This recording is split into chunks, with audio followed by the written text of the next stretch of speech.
Я только вам слово предоставила, вы не одна вышли. Кто там у нас еще?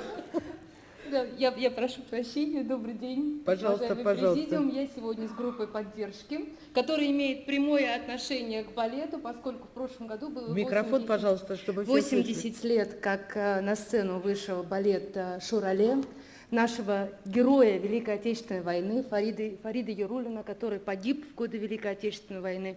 Но, тем не менее, его балет, он живет и сегодня.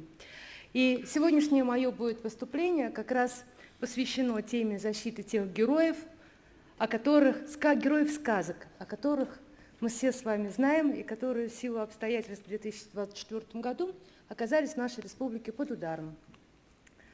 Так получилось, что последние годы одна из самых главных угроз состояла в том, что у нас произошло переосмысление, кто такой герой. И если раньше мы все знали с вами, что герой – это тот человек, который победил добро, который победил зло, то сегодня очень часто мы воспринимаем героя, наши дети, наши внуки воспринимают героя как такого супермена, обязательно богатого, обязательно успешного, и совсем он не живет по правилам добра и зла, по правилам тех духовно-нравственных ценностей, которые объединяют наш огромный многонациональный народ, несмотря на то, что мы все абсолютно разные, мы все с вами едины в понимании справедливости, в понимании, что такое хорошо и что такое плохо.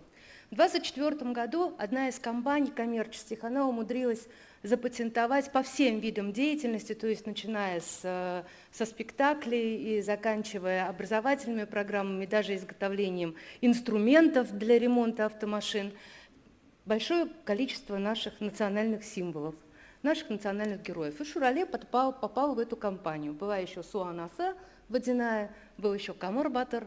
Но проблема была в том, что они не просто запатентовали, они стали рекетировать наши театры, требуя от них деньги. Деньги за право использования этих символов. Первоначальный взнос был 500 тысяч рублей, потом, значит, роялти, то есть плата с каждого спектакля за использование этого названия. И мы, в общем-то, не оказались в очень такой плачевной ситуации, потому что, ну, действительно, законодательство не нарушено.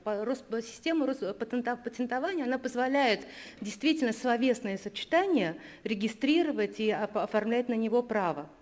Другое дело, что эта компания, она официально на своем сайте записала, что она не занимается ни производством, ни продажей, ни постановкой спектаклей, она просто занимается продажей лицензии. И вот я искренне благодарна всем тем людям, которые пришли на помощь вот таким Шурале, которые сделали дети. И мы всем миром смогли победить. Мы добились того, что эта запись в системе Роспатента, она была аннулирована. И в этом, конечно, нам благодарна я и библиотечному сообществу, системе Госфильмофонда, который доказал, что эти герои, они использовались и раньше. Ну и, конечно же, вот у нас было замечательное продуктивное обсуждение на площадке Совета Федерации, Лилия Салаватовна, на вашем комитете. Мы собрали все заинтересованные стороны и скорректировали план своих действий. Поэтому у нас сейчас есть беспрецедентный опыт. Я думаю, что его можно тиражировать и дальше. Ну а в части развития законодательства все-таки нельзя забывать, что в основе театрального искусства, и вообще в основе искусства лежит человеческий капитал, лежит творчество, лежит интеллектуальная собственность. И вот развитие институтов защиты интеллектуальной собственности – это, наверное, наша одна из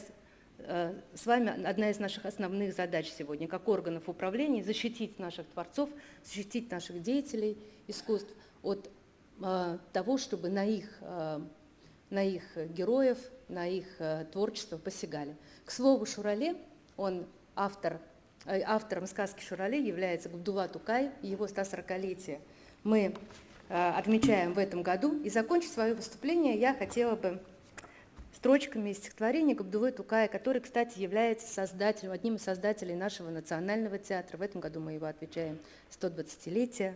Стихотворение называется «Театр». Театр и зрелище, и школа для народа. Будить сердца людей – вот в чем его природа. Спасибо всем огромное и добро пожаловать в Татарстан. Спасибо. Спасибо. Спасибо.